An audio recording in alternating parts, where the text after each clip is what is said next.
ఈలో ఫస్ట్ మనకి ఏంటంటే ఫస్ట్ లెసన్ ఆటమిక్ స్ట్రక్చర్ అని చెప్పేసి ఉంది. Atomic structure. So atomic structure అనేది మనకు నార్మల్గా ఫస్ట్ ఒకటి స్టార్ట్ అవుతాయంటే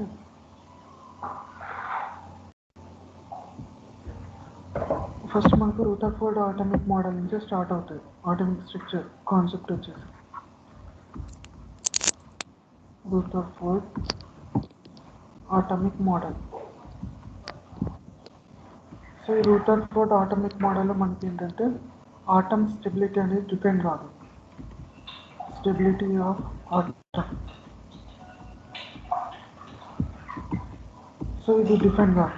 నెక్స్ట్ ఇంకోటి ఏంటంటే ఎనర్జీ అనేది ఇక్కడ ఎనర్జీ ఎలక్ట్రాన్స్ మనకు ఆటమ్స్ అనేది ఎలా మూవ్ అయితే ఎందుకు మూవ్ అవుతాయి అని చెప్పేసి థియరీ ఉండదు ఇక్కడ స్పెసిఫిక్గా. ఓకే, సో ఇక్కడ మనకి ఏంటంటే మెయిన్గా స్టెబిలిటీ అనేది మిస్ అవుతుంది, ఆటమ్ యొక్క స్టెబిలిటీ మిస్ అవుతుంది. సో ఈ లిమిటేషన్ బేస్ చేసుకొని మనం బోర్ అటామిక్ మోడల్కి షిఫ్ట్ అవుతాం.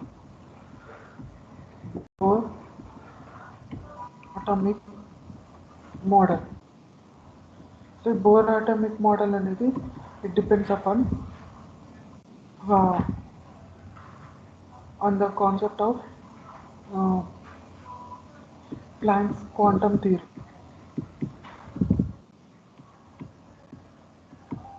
Quantum theory. సో ఇక్కడ మనకు రూదర్ఫోర్డ్ మోడల్ ఏంటంటే ఎనర్జీ అనేది ఇక్కడ కంటిన్యూస్ అని చెప్పేసి కాన్సెప్ట్ ఉంటుంది. ఎనర్జీ అనేది కంటిన్యూస్ అని చెప్పేసి ఉంటుంది. ఈ ప్లాంక్స్ క్వాంటమ్ థియరీలో ఏంటంటే ఎనర్జీ అనేది సో మనకు ఎనర్జీ అనేది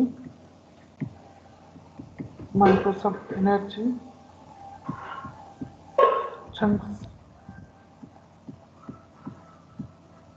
చంక్స్ అని చెప్పేసి ఇక్కడ డిఫైన్ చేస్తాం. వీటిని మనం ప్యాకెట్స్ అని చెప్పేసి అంటాం. ప్యాకెట్స్. సో అంటే ఏంటంటే energy is equals to h into nu. So అంటే ఏంటంటే ఎనర్జీ అనేది మనకు కంటిన్యూస్ ఉండదు, so in the form of packets లాగా ఉంటుంది. సో దాన్ని బేస్ చేసుకొని మనకు బోర్ అటామిక్ మోడల్ డిపెండ్ అవుతుంది.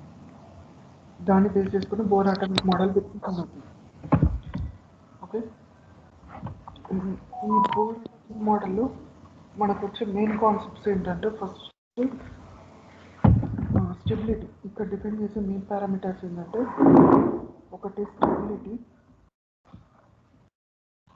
సెకండ్ ఏంటంటే energy radiation,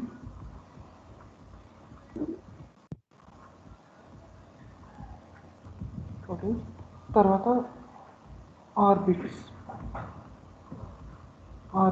stability of atoms, orbits and orbitals. తర్వాత లాస్ట్ ఏంటంటే possible flow of electrons. So ఈ 4 డిస్కస్ అవుతాయి మెయిన్గా. ఓకే, నెక్స్ట్ మనకి ఇక్కడ ఎనర్జీ రేడియేషన్ ఇక్కడ అవుతుంది. సో ఈ 4 డిఫరెంట్. ఓకే, ఫస్ట్ మనకి ఇక్కడ ఏంటంటే మనకు ఆర్బిట్కి స్పెసిఫిక్గా డెఫినేషన్ ఉంటుంది. బోర్ అటామిక్ మోడల్లో ఆర్బిట్కి స్పెసిఫిక్ డెఫినేషన్ ఉంటుంది. ఒక న్యూక్లియస్ నుంచి స్టెబుల్గా ఒక రొటేటింగ్ పాత్ ఉంటే, రొటేటింగ్ పాత్ ఉంటే దాన్ని మనం ఆర్బిట్ అని చెప్పేసి అంటాం. ఓకే, స్టెబుల్ రొటేటింగ్ పాత్ ఉంటే దాన్ని మనం ఆర్బిట్ అని చెప్పేసి ఉంటాం.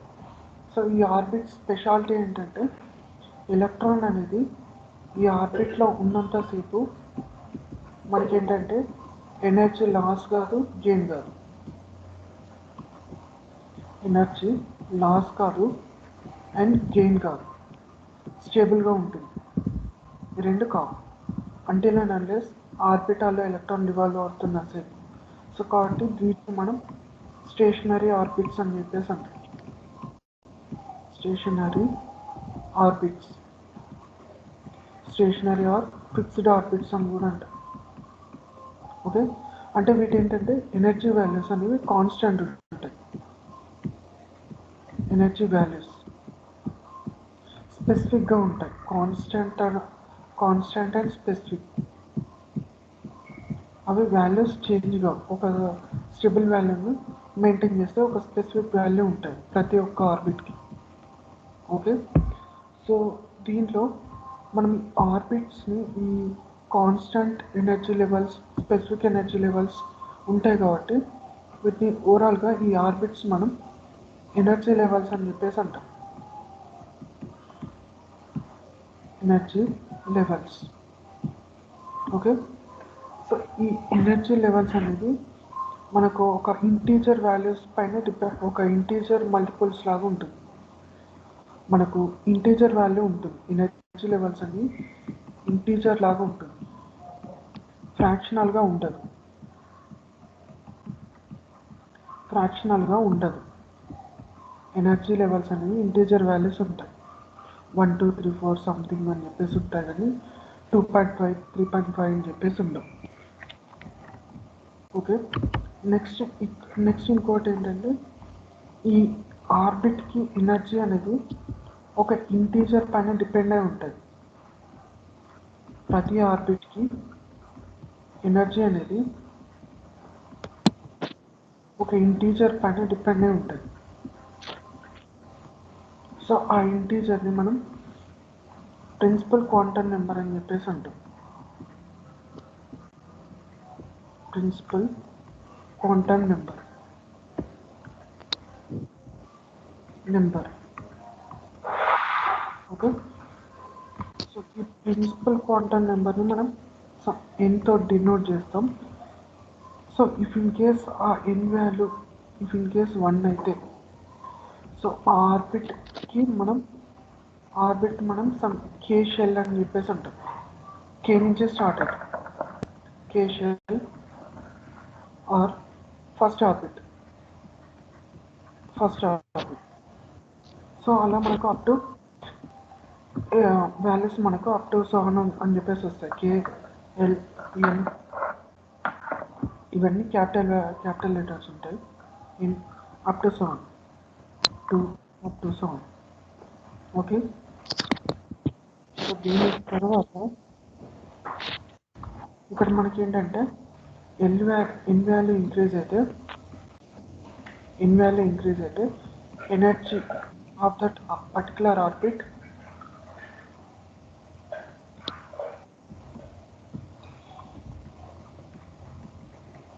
ఇంక్రీజెస్.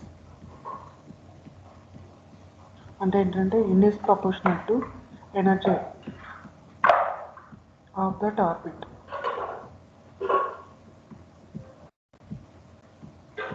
సో మనకి ఎనర్జీ పెరిగితే ఆర్బిట్ ఎన్ వాల్యూ పెరిగితే మనకు ఎనర్జీ పెరుగుతుంది, ఎన్ వాల్యూ తగ్గిపోతే ఎనర్జీ తగ్గిపోతుంది. ఓకే, నెక్స్ట్ ఏంటంటే ఎలక్ట్రాన్కి ఇక్కడ ఏంటంటే స్టేబుల్ ఎనర్జీ ఉంటుంది. యాజ్ లాంగ్ యాజ్ మనకు ఒకటి ఆర్బిట్లో రొటేట్ అయ్యేంతసేపు అదే పాత్లో అదే ఆర్బిట్లో రొటేట్ అవుతుందంటే దాని ఎనర్జీ కాన్స్టెంట్ ఉంది. అంటే ఇక్కడ ఎనర్జీ కన్జర్వ్ అవుతుంది. Energy conserved in stable orbit, stationary orbit. In stationary orbit so అంటే ఏంటంటే మనకు కాన్స్టెంట్ ఉంటుంది.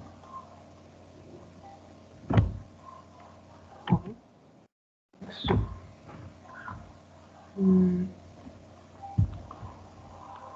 సో ఈ ఎనర్జీ దేనిపైన డిపెండ్ అవుతుందంటే, ఈ ఎలక్ట్రాన్ ఎనర్జీ దేనిపైన డిపెండ్ అవుతుందంటే యాంగులర్ మొమెంటం పైన డిపెండ్ ఉంటుంది. Angular momentum.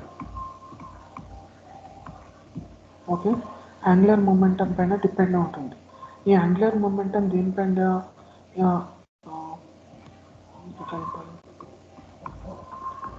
Energy of electron. Energy of that electron depends upon angular momentum. Angular momentum depends upon principal value. Okay, so అంటే దీన్ని మనం mvr equals to nh by 2 అని చెప్పేసి రాస్తాం. ఓకే, n అంటే మనకి ఇక్కడ ఒక ఇంటీజర్ వాల్యూ. n అంటే మనకి ఇక్కడ n అంటే ప్రిన్సిపల్ క్వాంటమ్ నెంబర్. n అంటే ఇక్కడ principal quantum number.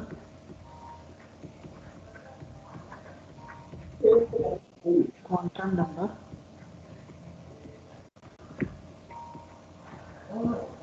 Okay, so అంటే మనకి ఏంటి, ప్రిన్సిపల్ క్వాంటమ్ని బేస్ చేసుకొని మనకి యాంగులర్ మొమెంటం డిఫైన్ అవుతుంది. యాంగులర్ మొమెంటంని బేస్ చేసుకొని energy of that particular electron depend అవుతుంది. ఓకే,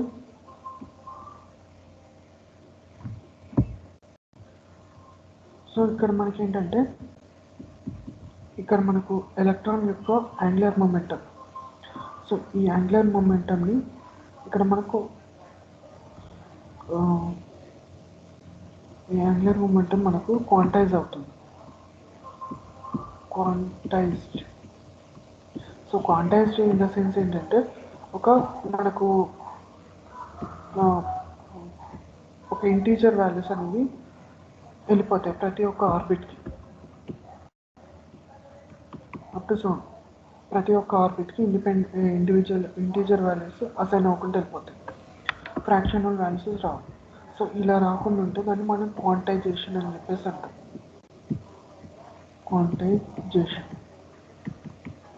క్వాంటైజేషన్ అని చెప్పేసి అంటాం. ఓకే, నెక్స్ట్ ఏంటంటే ఇక్కడ ఎనర్జీ రేడియేషన్. సో ఇక్కడ క్వాంటైజేషన్ వర్క్ చేసుకుంటే తర్వాత మనకి ఇంకొక concept energy radiation. Energy radiation and absorption. Energy radiation and absorption. So energy radiate కావాలన్నా అబ్జర్వ్ కావాలన్నా మనకి ఎనర్జీ లెవెల్ డిఫరెన్సెస్ ఉంటాయి. సో మనకి ఇక్కడ ఎనర్జీ అనేది దేనిపైన డిపెండ్ అవుతుంది?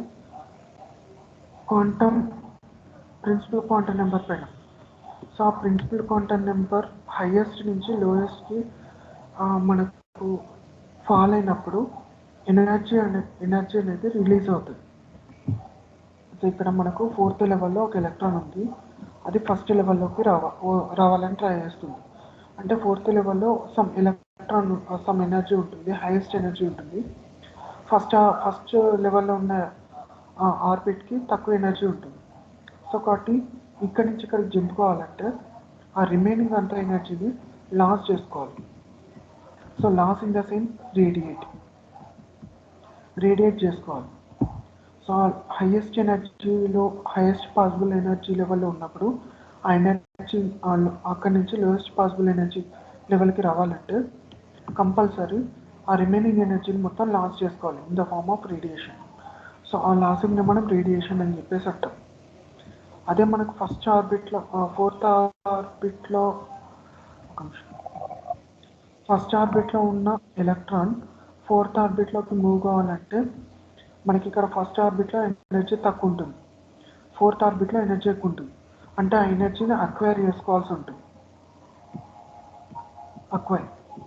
సో అంటే దాన్ని ఏంటి అబ్జర్వ్ చేసుకోవాల్సి ఉంటుంది ఎనర్జీ. ఆ రిమైనింగ్ ఎనర్జీని మొత్తం అబ్జర్వ్ చేసుకోవాల్సి వస్తుంది. సో ఇది దీనిపైన డిపెండ్ అవుతుంది, లాస్ ఆఫ్ రేడియేషన్ అయినా కానీ next acquiring of energy or absorption కానీ it depends upon energy levels. ఇక్కడ ఉన్న ఎనర్జీ లెవెల్స్ పైన డిపెండ్ అయి ఉంటుంది. సో ఆ ఎనర్జీ లెవెల్స్ పైన డిపెండ్ అయి ఉంటుంది. సో అంటే దానికి ప్రపోర్షనల్ ఉంటుంది. So E2 minus E1 equals to హెచ్ని. E2 minus E1 equals to హెచ్ని. అంటే ఆ ఎనర్జీ డిఫరెన్స్ అనేది మనకు అక్కడ రేడియేట్ అయ్యే లేకపోతే అబ్జర్వ్ అయ్యే ఎనర్జీ లెవెల్కి అబ్జర్వ్ అయ్యే ఫ్రీక్వెన్సీకి ప్రపోర్షనల్గా ఉంటుంది. ఓకే, నెక్స్ట్ మనకి ఏంటంటే ఇక్కడ ఆటం ఎలా స్టేబుల్గా ఉంటుందంటే మనకు ఎలక్ట్రాన్ యొక్క సెంట్రిఫ్యూజల్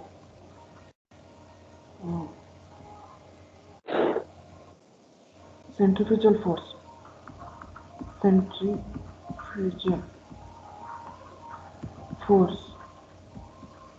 of electron is equals to electrostatic attraction of proton.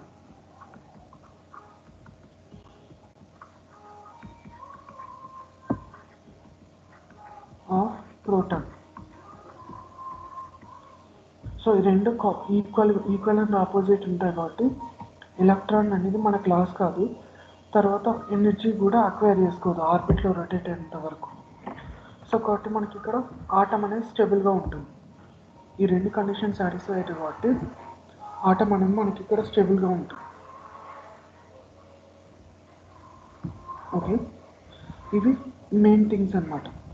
So దీంట్లో మనకి ఏంటంటే మనకు కాన్సెప్ట్ ఏమి ఇస్తారంటే మనకు ప్రిన్సిపల్ క్వాంటమ్ నెంబర్ అడిగేసి తర్వాత రిమైనింగ్ క్వాంటమ్ నెంబర్స్ ఉంటాయి. సో వాటి వాల్యూస్ ఎలా ఉంటాయి, ఎల్ కావచ్చు, ఎం కావచ్చు, ఎస్ కావచ్చు. ప్రిన్సిపల్ క్వాంటమ్ నెంబర్ తోటి రిమైనింగ్ వాల్యూస్ ఎలా చేంజ్ అవుతాయి, దీని రిమైనింగ్ తర్వాత టాపిక్లో చెప్తాను. ఇవి వస్తాయి. ఇది మనకు మెయిన్ ఇక్కడ నుంచే స్టార్ట్ అవుతుంది. నెక్స్ట్ ఇంకోటి ఏంటంటే అడ్వాంటేజెస్ అండ్ డిసడ్వాంటేజ్ యూస్ చేసుకుంటే ఫస్ట్ అడ్వాంటేజ్ ఏంటంటే సింగిల్ ఎలక్ట్రాన్ ఉన్న ఆటంని మాత్రం పర్ఫెక్ట్ ఎక్స్ప్లెయిన్ చేయగలిగింది. ఎలక్ట్రాన్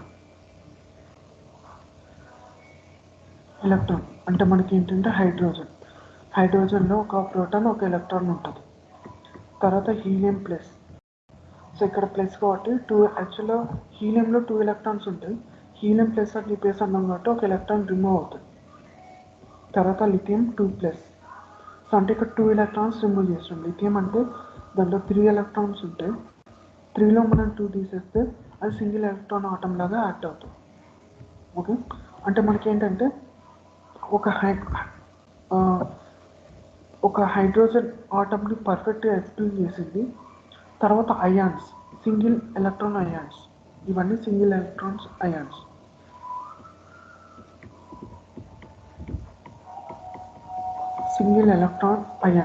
వీటిని పర్ఫెక్ట్గా డిఫైన్ చేయగలిగింది.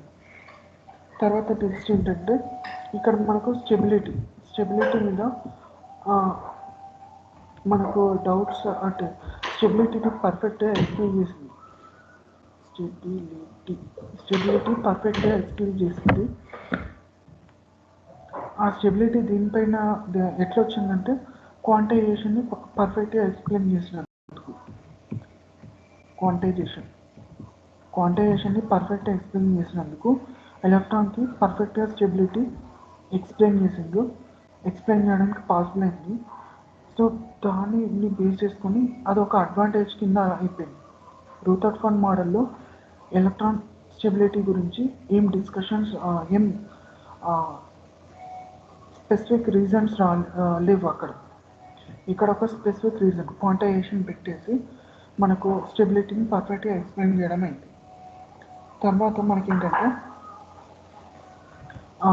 థియరిటికల్ వాల్యూస్ అంటే calculated values, practical values, theoretical values అని చెప్పేసి ఉంటాయి. అంటే ఇక్కడ మనకి ఇచ్చిన కాన్సెప్ట్స్ని బేస్ చేసుకొని మనం మ్యాథమెటికల్ మోడల్స్ చేసుకొని దాన్ని మనం క్యాలిక్యులేట్ చేసినప్పుడు తర్వాత ప్రాక్టికల్గా ఎక్స్పెరిమెంట్ చేసినప్పుడు మ్యాథమెటికల్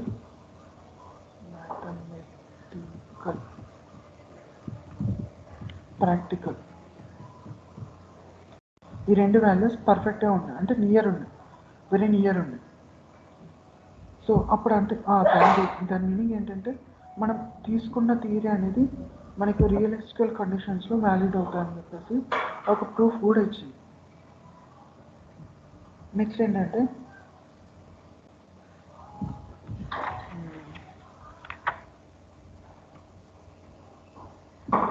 ఈ హైడ్రోజన్ ఆటమ్స్లో వచ్చిన హైడ్రోజన్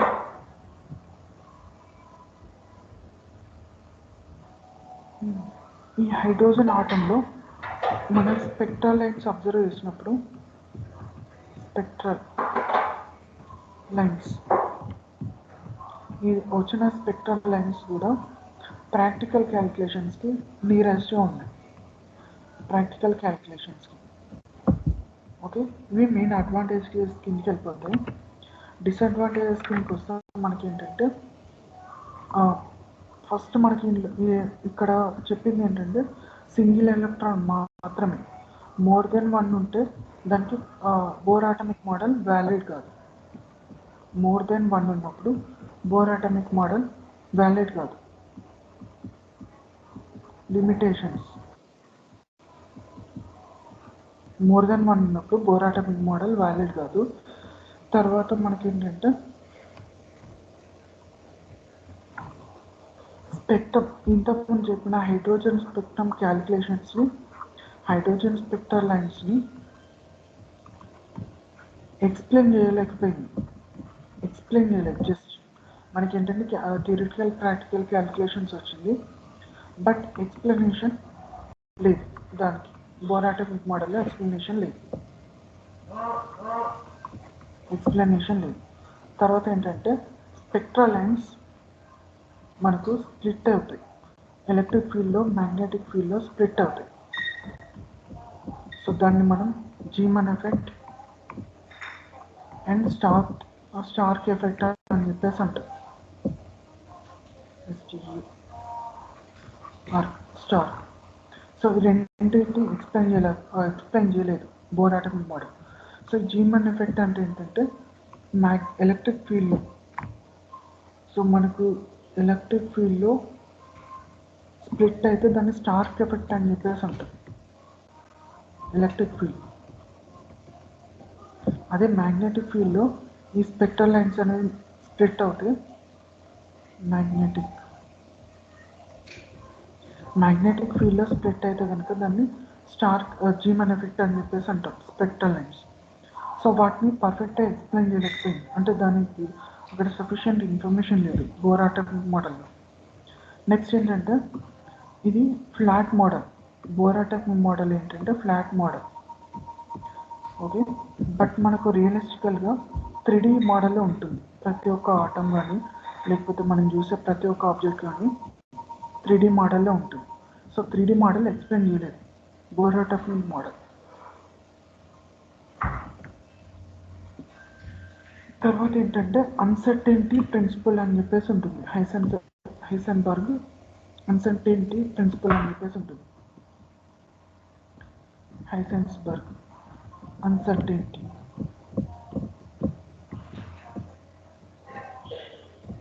సో అదేంటంటే ∆P × ∆H must be greater than h/2π. ఇదే Heisenberg uncertainty principle. Okay, so అంటే ఏంటంటే రెండు కంపల్సరీ. ఈ రెండింటి product momentum of the electron and the position of the electron must be greater than h/2π. h/2π కంటే ఎక్కువనే ఉండాలి, తక్కువ ఉండాలి. అంటే ఒకటి ఎక్కువైందంటే ఇంకోటి తక్కువ కావాలి, ఇంకోటి ఎక్కువైతే ఒకటి కౌంటర్ బ్యాలెన్స్ చేసుకోవాలి. అంతేకాని అది h/2π కంటే తక్కువ కాలేదు. అది ఎందుకు అని చెప్పేసి బోర్ అటామిక్ మోడల్ ఎక్స్ప్లెయిన్ చేయలేదు. ఓకే, ఇది మన ఏంటి బోర్ అటామిక్ మోడల్. ఇది complete Bohr atomic model.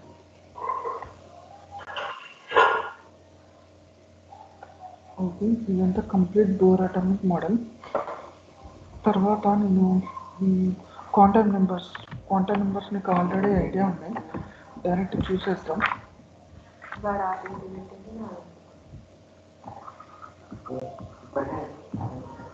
Quantum numbers. So quantum numbers ఏంటంటే మనకు యాక్చువల్గా 4 ఉంటాయి. ఈ క్వాంటమ్ నెంబర్స్ ఏంటంటే ప్రతి ఒక్కటి మా బోర్ అటామిక్ మోడల్లో కొన్ని stability of the atom define అవుతుంది. తర్వాత ఇంకొక క్వాంటమ్ నెంబర్లో మనకు ఆర్బిటాల్స్ డిఫైన్ అవుతాయి. ఇంకొక బిట్లో some spin of the electron different అవుతుంది, అలా ఉంటుంది. అది ప్రతి ఒక్కటి depends upon principal quantum number.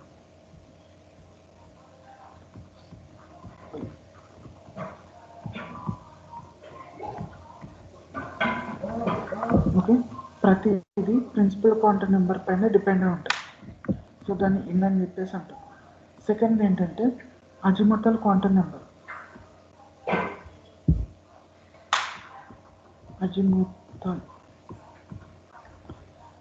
Azimuthal quantum number. So దీన్ని ఎల్ అని చెప్పేసి అంటాం. ఎల్ అనేది దేనిపైన డిపెండ్ అవుతుందంటే ప్రిన్సిపల్ క్వాంటమ్ నెంబర్ పైన డిపెండ్ అవుతుంది. నెక్స్ట్ ఇంకోటి ఏంటంటే magnetic quantum number. Magnetic quantum number. So magnetic quantum number is m. So ఇది దేనిపైన డిపెండ్ అవుతుందంటే ఎం పైన, sorry azimuthal quantum number l పైన. లాస్ట్కి spin quantum number, spin quantum number s. So ఇది మ్యాగ్నెటిక్ క్వాంటమ్ నెంబర్ పైన depend అవుతుంది. Okay, ఇలా ఉంటుంది మన చైల్డ్ ప్రాసెస్ ప్రతి ఒక్కటి డిపెండ్ ఉంటుంది. సో మనకి మెయిన్గా ప్రిన్సిపల్ క్వాంటమ్ నెంబర్ డిపెండ్ అవుతుంది తప్పించి మనకి మిగిలిన ఐడియా ఉంటుంది. సో ప్రిన్సిపల్ క్వాంటమ్ నెంబర్ ఏం డిఫైన్ చేస్తుంది? ఎనర్జీ. ఓకే, నెక్స్ట్ ఏంటి మనకు అజిముతల్ క్వాంటమ్ నెంబర్స్ ఏం డిఫైన్ చేస్తుందంటే సబ్షెల్స్.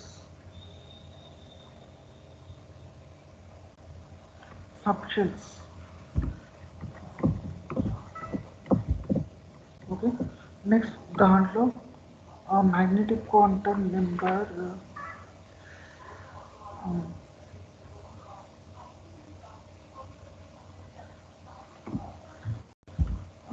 మ్యాగ్నెటిక్ క్వాంటమ్ నెంబర్ ఏంటంటే spectral orientation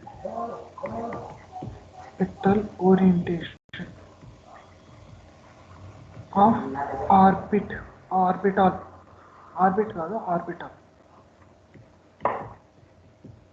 okay, spin quantum number spin of the electron. So ఇది కంప్లీట్గా 4 క్వాంటమ్ నెంబర్స్. ఓకే, నాకు యాక్చువల్గా వర్క్ ఉంది, నేను ఇది ఇక్కడి వరకు క్లోజ్ చేసి నేను తర్వాత రేపు కంటిన్యూ చేస్తాను నేను. ఓకేనా?